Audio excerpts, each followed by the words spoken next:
अस्सलाम वालेकुम। मेरा नाम है साबिर हुसैन और आप देख रहे हैं JavaScript slash ECMAScript basic to advance series.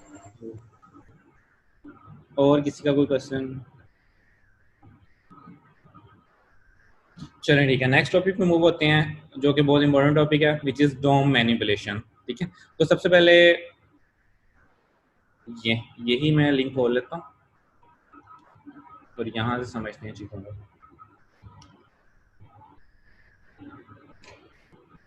Manipulating document, तो यहाँ पे आते हैं। ये देखें, ये हमारा काइंड ऑफ ब्राउजर है जो हम लोगों ने ओपन किया होता है। तो जो सबसे ऊपर हमारे पास टैब्स शो हो रहे होते हैं ना, दिस इज नेविगेटर्स। ये हमारे पास नेविगेटर है। उसके बाद ये यहाँ पे हम लोग यूआरएल वगैरह लिखते हैं, लेकिन जो नेविगेशन के नीचे वाला ये वाला हिस्सा ना, जो व्हाइट कलर वाला शो हो रहा होता है यूजली, यहाँ से लेके यहाँ तक ये सारा जो व्हाइट है, ठीक है, ये विंडो ऑब्जेक्ट होता है हमारे पास, विंडो। और अगर हम लोग यूआरएल वगैरह सारा कुछ निकाल दें, सिर्फ ये वाला हिस्सा काउंट करें, नीचे वाला जो वाइट जिसमें हम लोगों को ये टेक्स्ट वगैरह नजर आ रहा है, तो इसको हम लोग बोलते हैं डॉक्यूमेंट। ठीक है, डॉक्यूमेंट यानी कि हर टैब हमारा एक डॉक्यूमेंट होता है। और अगर हम लोग ये पूरा यहाँ से लेके यहाँ तक पूरा काउंट करें नेविगेशन को निकाल के, तो ये हमारी विंडो होती है। ठीक है, और सबसे ऊपर हमारे पास नेविगेशन होती है। तो तीन पार्ट हैं बेसिकली ब्राउजर के, जो अंडरस्टैंड करना जरूरी है, क्योंकि इन तीन पार्ट्स की बेस के ऊपर हम लोग फर्दर मैनिपुलेशन करते हैं चीज़ों की। So what is the document object model, जो कि डॉम है। ये भी इंटरव्यू में काफ़ी ज़्यादा पूछा जाता है। लाइक फ्रंट एंड इंटरव्यू में तो ये इसका बेसिक पार्ट है, आपको पूछा जाता है डॉक्यूमेंट ऑब्जेक्ट मॉडल क्या होता है। तो जो डॉक्यूमेंट हम लोगों ने पढ़ा है, जो कि ये वाली विंडो है जो यहाँ से लेके स्टार्ट होती है और यहाँ तक खत्म होती है, ठीक है, इसको हम लोग बोलते हैं डॉक्यूमेंट। तो डॉक्यूमेंट के अंदर जो हम लोगों के ये टैग्स पड़े हुए हैं, लाइक ये देखो, ये हमारे पास HTML है, हेड टैग है, मेटा टैग है, बॉडी है, उसके अंदर सेक्शन वगैरह, ठीक है। तो ये सारे के सारे जो टैग्स हैं ना, इसको हम लोग बोलते हैं ऑब्जेक्ट मॉडल। ये ऑब्जेक्ट मॉडल की फॉर्मेट में किस तरह से आते हैं, ये इस तरह से लुक एक ट्री लाइक शेप में होते हैं। सबसे ऊपर टॉप पे सबसे पेरेंट, इनका पेरेंट क्या है, डॉग, तो ये पेरेंट यहाँ पे आ गया। उसका चाइल्ड कौन सा है, HTML। और फिर हेड और बॉडी HTML के चाइल्ड है फर्दर, तो ये हेड और ये बॉडी HTML के चाइल्ड है। तो ये ट्री लाइक स्ट्रक्चर बनता जाता है। इसमें से जो हर एक नोड है ना, ये हमारे पास इजीली एक्सेसिबल होती है, यानी कि हर नोड को हम लोग एक्सेस कर सकते हैं। तो ये जो इस तरह का स्ट्रक्चर बन जाता है ना हमारे डॉक्यूमेंट का, उसको हम लोग बोलते हैं डॉक्यूमेंट ऑब्जेक्ट मॉडल। ये हर एक का अपना एक ऑब्जेक्ट बन जाता है यहाँ। तो यहाँ पे अगर हम लोग देखें तो नोड्स किस तरह से हो सकती हैं, लाइक सबसे पहले तो डोम इटसेल्फ जो एक एलिमेंट है जो एग्जिस्ट। ओके, स्टार्ट करते हैं। तो सबसे पहले हमारे पास रूट नोड होती है, रूट नोड विच इज़ हमारे पास इस केस में ये डॉग टाइप जो है हमारी रूट नोड है। ठीक है, उसके बाद उसके चाइल्ड्स आते हैं। तो इसके चाइल्ड कौन कौन से हैं, ये हेड और बॉडी, ये इसके चाइल्ड हैं क्योंकि ये इसके अंदर एग्जिस्ट करते हैं। उसके बाद हमारे पास डिसेंडेंट नोड्स होती हैं जो एक दूसरे के बिल्कुल सेम लेवल पे होती हैं। तो हेड जो है वो बॉडी का डिसेंडेंट है, बॉडी जो है वो हेड का डिसेंडेंट है। लेकिन अगर हम लोग पेरेंट नोड के पॉइंट ऑफ व्यू से देखें तो HTML के अंदर हेड और बॉडी इसके दोनों चाइल्ड हैं। तो सेम लेवल पे जो चाइल्ड्स होते हैं ना, वो एक दूसरे के डिसेंडेंट्स होते हैं। सॉरी, ये एक दूसरे के सिबलिंग्स होते हैं। डिसेंडेंट का मतलब ये है कि उसके अंदर फर्दर। तो हेड के अंदर मेटा और टाइटल इसके डिसेंडेंट चाइल्ड, यानी कि डिसेंडेंट्स के अंदर वाले चाइल्ड हैं। इस तरह बॉडी के अंदर सेक्शन, ये सारे इसके डिसेंडेंट है। लेकिन बॉडी और हेड आपस में सेम लेवल पे जो भी आपकी नोड्स होती हैं वो सिबलिंग्स होती हैं। और टेक्स्ट नोड तो टेक्स्ट नोड होती है, इसके अंदर टेक्स्ट होता है। सो बेसिक डोम मैनिपुलेशन के अंदर हम लोग ये देखेंगे कि हम लोग डोम को मैनिपुलेट कैसे कर सकते हैं। डोम हमें समझ आ गया, लाइक हमारे पास जो HTML टैग्स हैं वो सारी की सारी उसके अंदर जो नोड्स हैं वो डॉक्यूमेंट ऑब्जेक्ट मॉडल का पार्ट हैं। तो हर एक नोड के साथ हम लोग कैसे थोड़ा सा प्ले कर सकते हैं, लाइक आपने किसी के अंदर टेक्स्ट चेंज करना है, किसी के अंदर कोई एट्रीब्यूट चेंज करना है, तो वो कैसे कर सकते हैं। तो सबसे पहले आपने क्या करना है, सबसे पहले वेयर इज द बॉल, ये वाला जो कोड है ना, ये वाला, ये आपने यहाँ से कॉपी करके अपने पास पेस्ट कर लेना है। मैंने ये किया होगा यहाँ,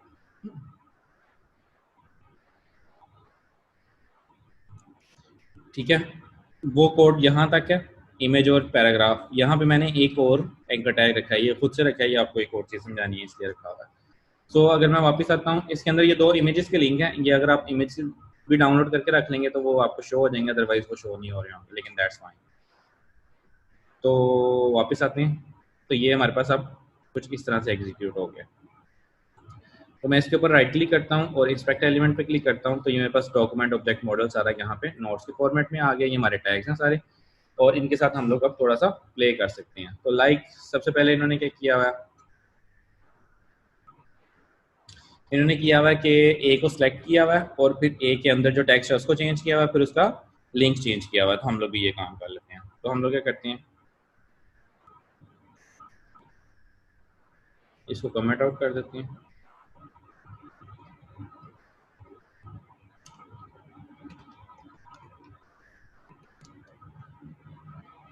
नो मैनिपुलेशन वेरिएबल लेते हैं, एक लिंक के नाम से ले लें, कुछ भी ले लें, whatever, it's up to you. और यहाँ पे मैं कहता हूँ डॉक्यूमेंट, डॉक्यूमेंट किसको रेफर कर रहा है। अच्छा, यहाँ पे ना दो ग्लोबल चीज़ें होती हैं, लाइक जैसे हम लोगों ने देखा कि एक हमारा होता है विंडो ऑब्जेक्ट, ठीक है। विंडो का मतलब ये है, जब भी मैं विंडो को रेफर करूंगा इसका मतलब ये पूरी विंडो जो एक्टिव है मेरे सामने। और जब भी मैं डॉक्यूमेंट वर्ड लिखूंगा इसका मतलब डॉक्यूमेंट यहाँ से लेके ये जो व्हाइट वाला बिल्कुल नीचे ये यूआरएल के नीचे वाला पार्ट है ना, ये वाला सारा ये डॉक्यूमेंट।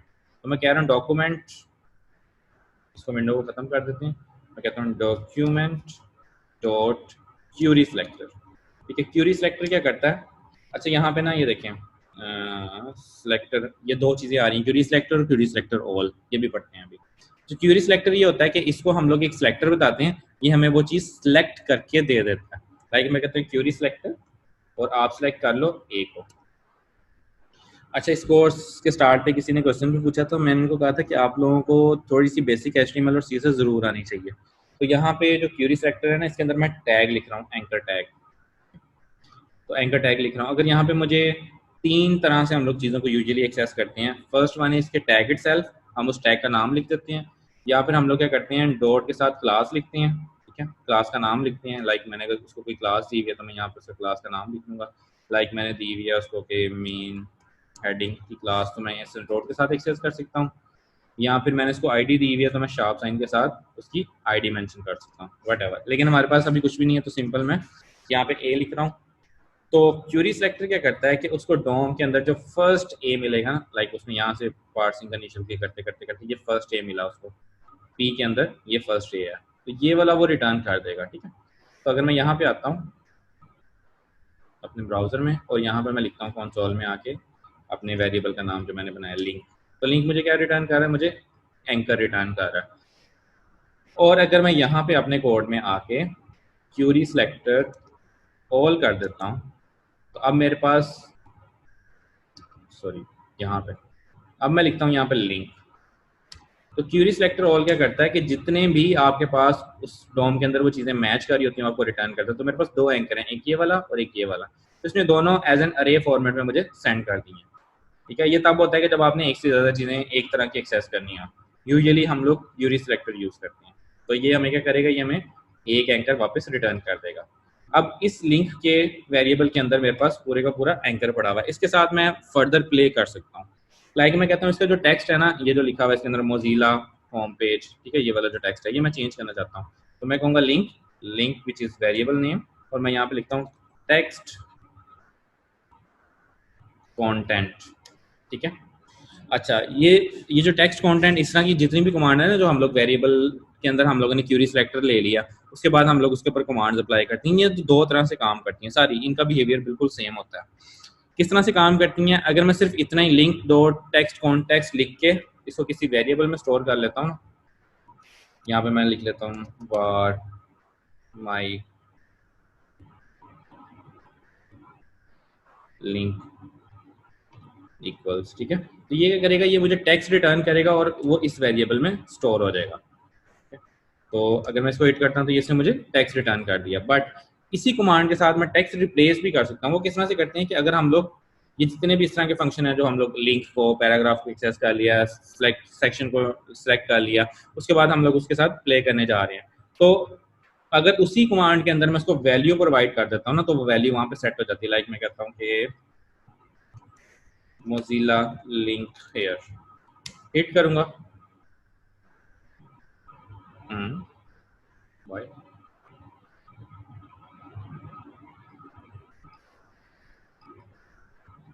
ओ या एज अ फंक्शन पास नहीं करना, वैल्यू पास करना है, ठीक है। तो ये देखें ये वैल्यू ऊपर चेंज हो गई है। अब अगर मैं अपना लिंक दोबारा यहाँ पे एक्सेस करता हूँ, अपना लिंक वाला वेरिएबल, तो इसके अंदर ये एंकर पड़ा हुआ है, लेकिन इसके अंदर नया वाला टेक्स्ट पड़ा हुआ है। तो इसी तरह से मैं इसका जो है ना ये वेरिएबल भी चेंज कर सकता हूँ। लाइक मैं कहता हूँ लिंक डॉट, ये देखिए मैं डॉट प्रेस करता हूँ तो मेरे पास बहुत सारी ऑप्शन आ जाती हैं यहाँ पे, जिसके साथ मैं लिंक के साथ प्ले कर सकता हूँ।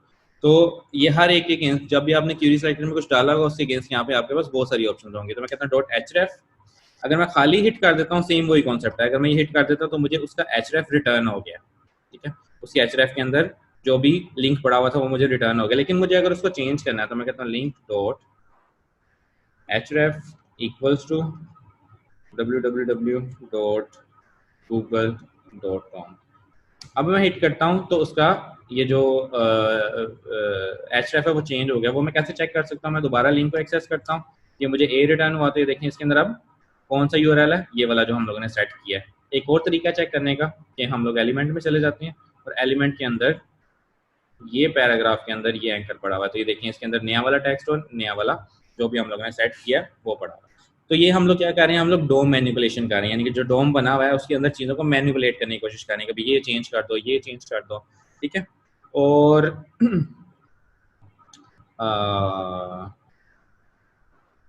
वापिस आते हैं डॉक्यूमेंटेशन पे, वहाँ पे देखते हैं नेक्स्ट स्टेप कौन सा।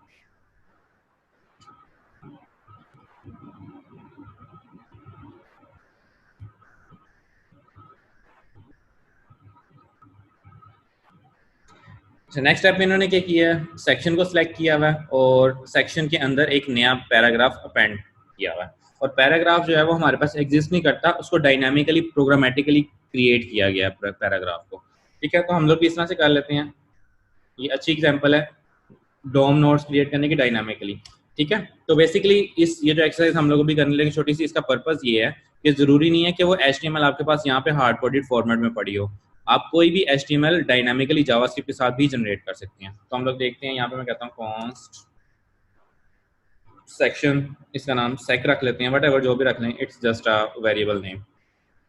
यहाँ पे मैं कहता हूँ document dot query query query query selector, और क्यूरी सिलेक्टर को मैं पास कर रहा हूँ सेक्शन, ठीक है जी। सेव करते हैं और यहाँ पे आते हैं कंसोल में और मैं कहता हूँ सेक्शन के अंदर मुझे बताओ क्या पड़ा है। तो यहाँ पे मेरे पास पूरा सेक्शन पड़ा हुआ है और पूरे सेक्शन के अंदर जितनी भी HTML थी वो सारी की सारी इस वेरिएबल में मेरे पास आ गई है। अब मैं क्या करने लगा हूँ, मैं करता हूँ जी एक पैराग्राफ बनाता हूँ डायनामिकली। उसके लिए मुझे क्या करना पड़ेगा, उसके लिए सबसे पहले मैं एक वेरिएबल लूंगा, वेरिएबल किसी भी नाम से ले लें, और एक हमारे पास कमांड होती है डॉक्यूमेंट के अंदर ही क्रिएट एलिमेंट, उसके साथ हम लोग डिफरेंट डिफरेंट एलिमेंट्स क्रिएट कर लेते हैं। तो वापस आता हूँ कोडिंग के ऊपर और यहाँ पे हम लोग कहते हैं जी कॉन्स्ट या लेट, कुछ भी ले लें, लेट ले लेते हैं, चलिए लेट पैरा या माई पैरा वट एवर, कोई भी नाम रख लें इसका। और यहाँ पे मैं कहता हूँ document dot create create element, ये फर्स्ट पे आ रहा है। और इसके अंदर मैं इसको बताता हूँ कौन सा एलिमेंट क्रिएट करना है। तो मैं कहता हूँ एक पैराग्राफ क्रिएट कर दो, ठीक है।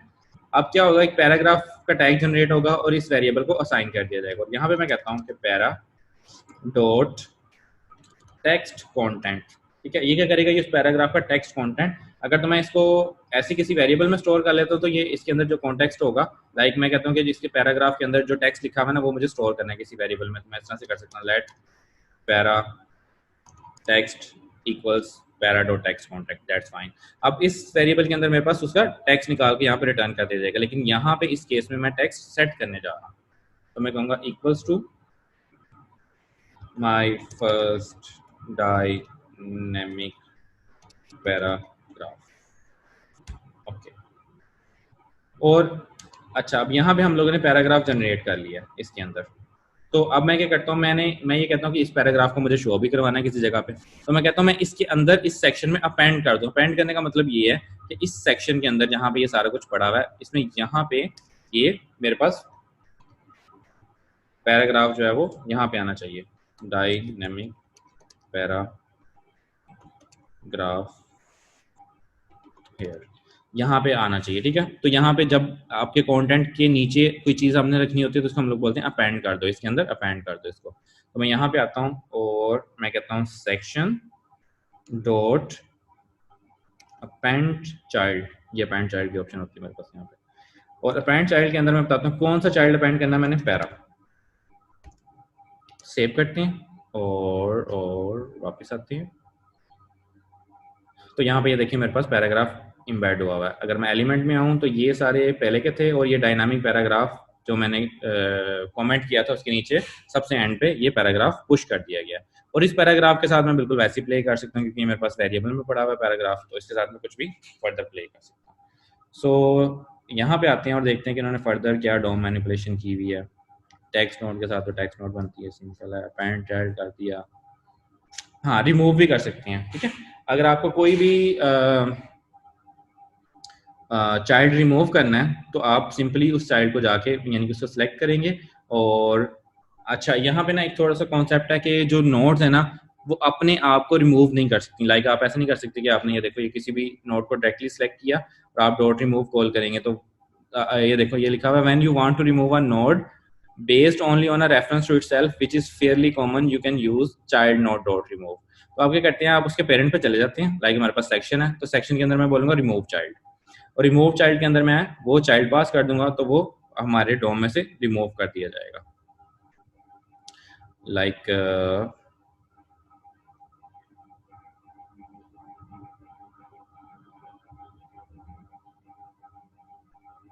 मैं कहता हूँ सेक डॉट रिमूव चाइल्ड और इसी को रिमूव कर देते हैं जो हम लोगों ने डायनामिकली ऐड किया था।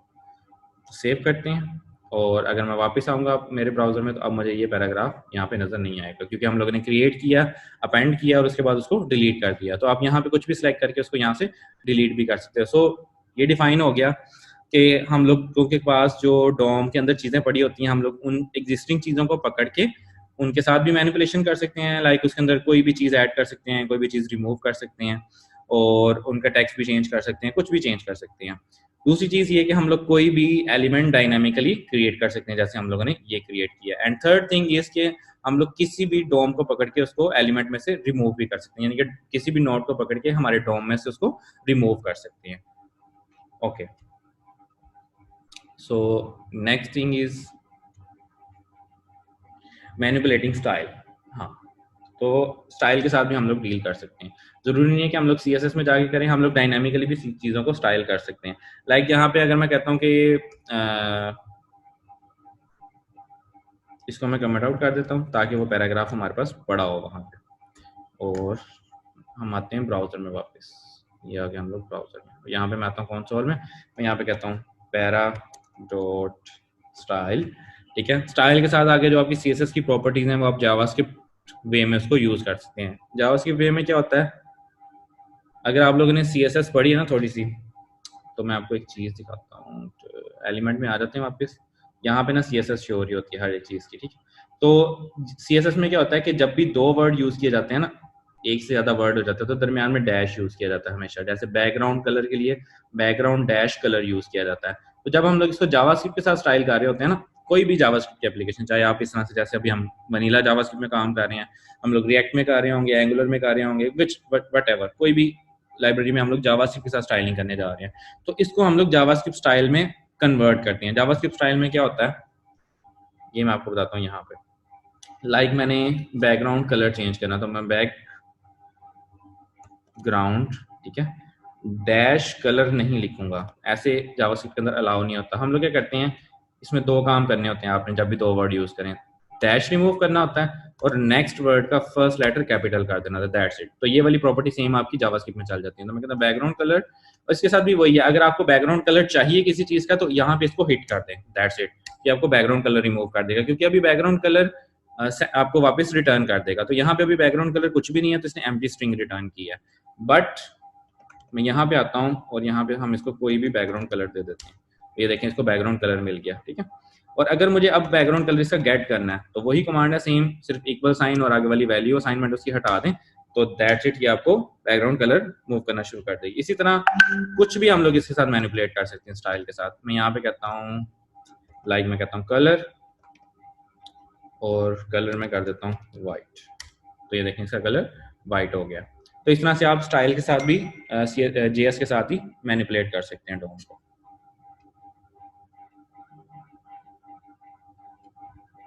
अच्छा, विंडो ऑब्जेक्ट के साथ आप थोड़ा सा प्ले कर सकते हैं। लाइक मैं कहता हूँ विंडो बहुत सारी एप्लीकेशन में ये वाली जो मैं चीज़ बताने लूँगी, ये बहुत सारी एप्लीकेशन में यूजफुल होती है, आपको चाहिए होती है बहुत सारी चीज़ें। लाइक अगर आप किसी जगह पे स्क्रॉल इंप्लीमेंट कर रहे हैं ना, स्क्रॉल इंप्लीमेंट कर रहे हैं, तो आपको चाहिए, आपको देखना होता है कि यार कितनी हाइट है विंडो की इस टाइम पे, और मैंने कहाँ पे जाकर स्क्रॉल इनिशिएट करना है। तो उसके लिए अगर आपको विंडो की हाइट चाहिए तो विंडो, ये विंडो का डॉट, ये ग्लोबली ऑब्जेक्ट है विंडो का, ठीक है। तो मैं कहता हूँ विंडो डॉट इनर हाइट। तो विंडो की जो इनर हाइट है ना वो 416, ये वाली हाइट मुझे मिल गई है क्योंकि मैंने कंसोल खोला हुआ है। लेकिन अगर आप चाहते हैं कि पूरी विंडो की हाइट है यहाँ से यहाँ तक, हालांकि मैंने कंसोल खोला हुआ है, तो आप कहेंगे विंडो डॉट आउटर हाइट, यानी कि पूरी की पूरी बाहर तक मुझे हाइट हो गई इसकी, तो ये पूरी हाइट आ गई आपके पास, ठीक है। अब आपकी विंडो थी टोटल 1050 पिक्सल की यहाँ से यहाँ तक, और उसमें से मैंने क्योंकि कंसोल ओपन किया हुआ था तो इनर विंडो रहेगी 416 की। तो जब हमें इनर विंडो चाहिए होती है ना, लाइक मैं कहता हूँ कि अच्छा जितने हिस्से में मेरा कंटेंट आ रहा है ना बस मुझे वो दो, तो फिर हम ये ले लेते हैं, अदरवाइज हम ये ले लेते हैं। इसी तरह विंडो के साथ हम लोग विथ भी ले सकते हैं, ये हाइट है तो मैं कह सकता हूँ इनर विथ, ये आ गई, सॉरी आउटर विथ आ गई, इसी तरह से इनर विथ भी ले सकता हूँ, ठीक है। तो इस तरह से हम लोग इसकी विथ लेके उसके साथ मैनिपुलेट कर सकते हैं चीज़ों को। ओके, तो बात आ गई अब असाइनमेंट की। असाइनमेंट ये है, ये मैं लिंक भी आपके साथ शेयर कर दूंगा, ये उसके अंदर मेंशन है ऑलरेडी हमारे उसके अंदर। तो यहाँ पे ये एक इनपुट फील्ड है और एक आगे बटन लगा हुआ है। जब भी मैं इनपुट फील्ड के अंदर कुछ लिख के एंटर प्रेस करूंगा, ठीक है, इसके अंदर मैंने एक चीज़ नहीं, हम लोगों ने एक चीज़ नहीं पढ़ी, वो मैं आप लोगों के ऊपर छोड़ रहा हूँ, क्लिक इवेंट कैसे लगाते हैं। तो आपने यहाँ पे बटन के ऊपर एक क्लिक इवेंट लगाना है, वो क्या करेगा, इस वैल्यू को पकड़ेगा और यहाँ पे अपेंड कर देगा, ठीक है। ULLI के फॉर्मेट, ये ULLIs हैं, तो UL के अंदर एक नई LI इम्बेड कर देगा। जैसे अभी थोड़ी देर पहले लेक्चर से स्टार्ट से पहले किसी एक बच्चे ने मैंने देखा है, लेट मी चेक, ये वाला उसामा अमानत, इसने ये प्रोजेक्ट सबमिट किया है, ठीक है। ये सेम उसी तरह का प्रोजेक्ट है, बस उसकी UI थोड़ी डिफरेंट है, उसके अंदर उसके नाम डिफरेंट है, उसमें उन्होंने टास्क मेंशन किए हैं। यहाँ पे ये हमारे पास शॉपिंग लिस्ट है, तो इसको आप लोग यहाँ पे फिलअप करके हिट करेंगे तो यहाँ पे नया हमारी टास्क लिस्ट जनरेट हो जाएगी, और हर एक के साथ डिलीट का बटन ऑटोमेटिकली जनरेट होगा। तो ये जो डिलीट का बटन है ना, ये हम लोग खुद अपने एलिमेंट के अंदर क्रिएट कर रहे होंगे डायनामिकली जावास्क्रिप्ट के अंदर। फिर क्या होगा कि मैं किसी भी एक डिलीट पे क्लिक करता हूँ ना, तो वो वाली पूरी LI जिसके मैं डिलीट पे क्लिक कर रहा हूँ वो रिमूव हो जाएगी इसमें से। तो यहाँ से मैं लिख लिख के ऐड कर सकता हूँ और यहाँ से मैं किसी एक को भी डिलीट कर सकता हूँ। तो बारी बारी क्लिक करता जाऊंगा तो डिलीट होते जाएंगे, यहाँ से करता जाऊंगा तो एंटर होते जाएंगे, यानी कि नए आते जाएंगे। तो ये हम लोगों की असाइनमेंट। सो क्वेश्चंस, लेक्चर खत्म हो गया आज का, कोई क्वेश्चन है तो पूछ।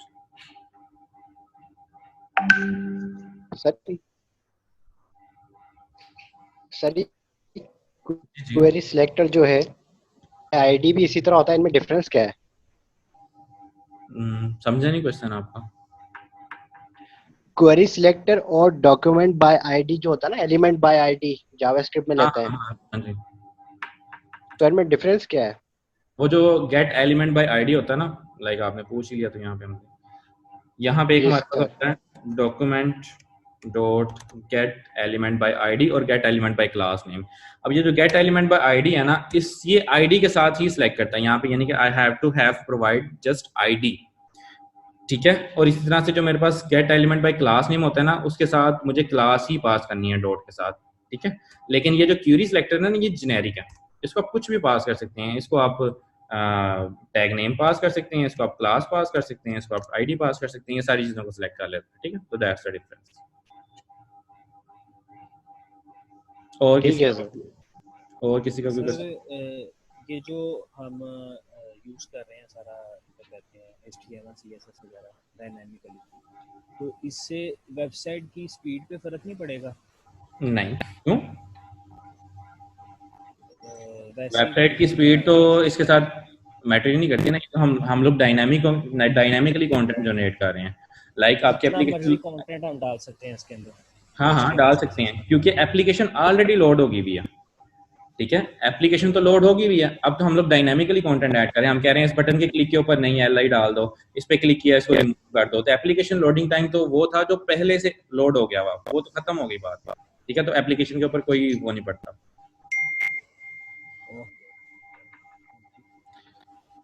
ओके, और किसी का? सर एक क्वेश्चन है। जी जी जी। आपने जो लेक्सिकल एनवायरनमेंट बताया है वो ग्लोबल एग्जीक्यूशन एनवायरनमेंट और फंक्शनल एग्जीक्यूशन एनवायरनमेंट दोनों का अलग अलग बनता है? हाँ, दोनों का अलग अलग बनता है लेक्सिकल एनवायरनमेंट। और हर एक फंक्शन के एग्जीक्यूशन कॉन्टेक्स्ट के लिए अलग से बनता है। लाइक एक आपका ग्लोबल के लिए बन गया, वो एक ही होगा लेक्सिकल इन्वायरमेंट, जिस ठीक है ग्लोबल लेक्सिकल इन्वायरमेंट होगा। लेकिन जितने फंक्शन एग्जीक्यूशन कॉन्टेक्स्ट बनते जाएंगे ना, हर एक के अगेंस्ट एक लेक्सिकल इन्वायरमेंट बनेगा। ठीक है जी उसामा। हेलो जी सर, लास्ट पे एक इंडेक्स डीबी होती है, जहाँ पे कल हमने लोकल स्टोरेज की देखा था, उसके लास्ट पे एक इंडेक्स डीबी भी होती है, वो क्या चीज़ होती है, उसका थोड़ा सा एक्सप्लेन करिएगा। क्या दोबारा बताएं? लोकल स्टोरेज के अंदर इन सर वो जो हमने कल क्रोम पे एप्लीकेशन पे गए कि वहाँ पे एक लोकल स्टोरेज था, सेशन था, उसके नीचे एक इंडेक्स डीबी थी। इंडेक्स की क्यूरी थी। इंडेक्स डीबी डेटाबेस इंडेक्स, वो आप आप ऑन करिएगा सर वो क्रोम। क्रोम ऑन किया, ठीक है। क्या करूँ? सर यहाँ पे एप्लीकेशन पे जाइएगा, एप्लीकेशन। ठीक है। ओके सर, यहाँ ये तीसरा लोकल स्टोरेज के नीचे जो सेशन स्टोरेज के इससे नीचे है इंडेक्स डीबी, ये चीज। इंडेक्स डीबी पता नहीं, मैंने कभी यूज नहीं की ना, ये वेब कभी यूज किया, आई डोंट नो। ये तो टॉपिक हमने पढ़े नहीं ना, इंडेक्स डीबी वाले और वेब सीक्वल वाले। हम लोगों ने तो पढ़ा था लोकल स्टोरेज, हम लोगों ने पढ़ा कुकीज। ओके ठीक है सर। जावास्क्रिप्ट खत्म हो गई? जी, जितनी हम लोगों ने इस कोर्स के अंदर हमें रिक्वायर्ड थी आगे मूव होने के लिए, वो खत्म हो गई।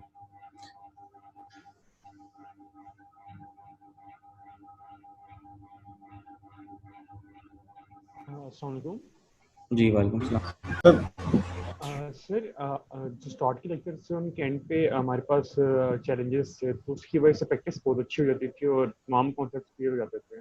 तो अगर आप प्लीज़ ऐड कर दें चैलेंजेस जिन जिन में मिसिंग है।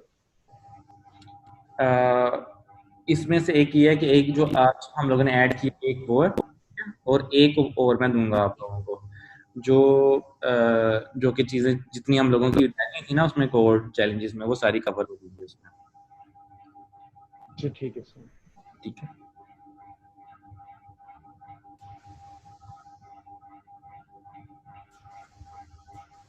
जी। और किसी का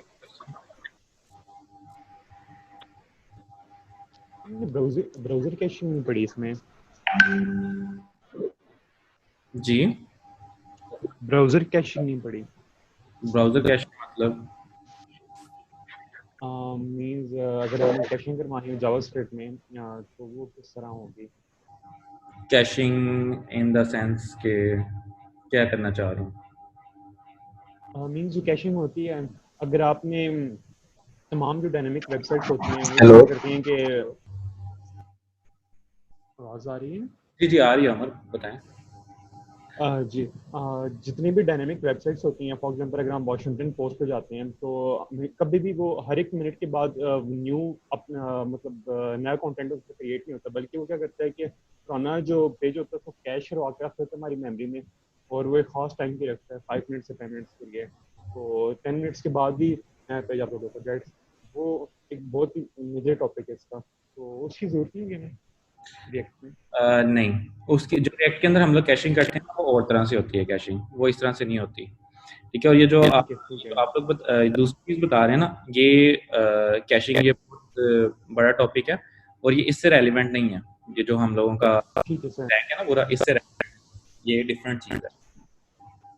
ठीक है। और अगर हमने सर प्रैक्टिस करनी है तमाम जावास्क्रिप्ट के एडवांस कॉन्सेप्ट्स जो आपने करवाए हैं, तो कौन सी वेबसाइट है जहाँ चैलेंजेस हमें मिल जाएंगे, हम प्रैक्टिस कर सकते हैं?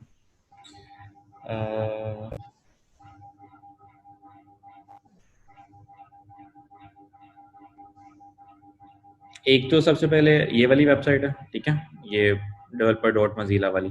यहाँ पे आपको सबसे अच्छी डॉक्यूमेंटेशन और यहीं पे आपको चैलेंजेस वगैरह मिलेंगे, ठीक है। और लेकिन एक ठीक है। वेबसाइट है जहाँ पे आपको बैजेस भी मिलते हैं। अगर आप लोग वहाँ पे जाएंगे, वो आपको सिर्फ कोडिंग चैलेंजेस मिलेंगे और उसके आपको बैजेस मिलेंगे। उस वेबसाइट का नाम है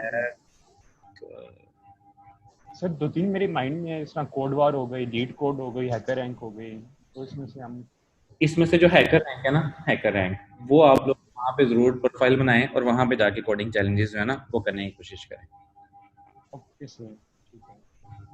ठीक है। और जो मीडियम है ना उसको फॉलो करें। मीडियम के ऊपर बहुत अच्छे अच्छे जो है वो आपके पास आर्टिकल्स आते हैं, छोटी छोटी चीज़ को भी उन्होंने डिटेल से पढ़ाया होता है वहाँ पे, यानी कि बताया होता है। और ये जो हम लोग जावास्क्रिप्ट पढ़ी है ना, हम लोगों की अपने स्टैक को मद्देनजर रखते हुए पढ़ी है कि हम लोगों ने बिल्कुल बेसिक से लेके एडवांस लेवल तक सिर्फ अपने स्टैक को मद्देनजर रखते हुए किया कि हमें आगे जाके React में कोई ऐसी चीज़ ना फेस करनी पड़ जाए कि हम कहें यार ये समझ ही नहीं आ रही, तो जावास्क्रिप्ट की चीज़ है कि हमें समझ ही नहीं आ रही है, हम लोग जावास्क्रिप्ट में पढ़ी होती तो समझ आ जाती।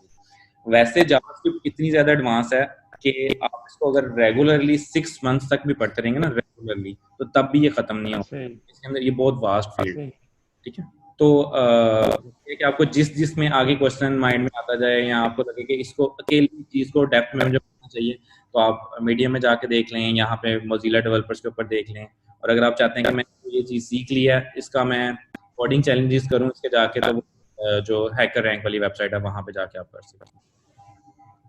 ओके सर, नेक्स्ट वीक से हम एक स्टार्ट कर रहे हैं तो एक हमारा कोड हैकाथॉन होगा, उसमें छोटे छोटे कोड चैलेंजेस होंगे, वो आप लोगों को देंगे और लाइव में आप लोगों का कोड रिव्यू करूंगा, और उसके बाद दैट्स इट, फिर हम लोग रिएक्ट स्टार्ट करेंगे। Okay sir, thank you. Thank you sir. ये जितना हमने जावास्क्रिप्ट का कोड किया है, जितनी भी कर ली है सर, ये एंगुलर के लिए भी इतनी काफ़ी है या एंगुलर के लिए मजीद और कुछ चीज़ें पढ़नी पड़ेगी?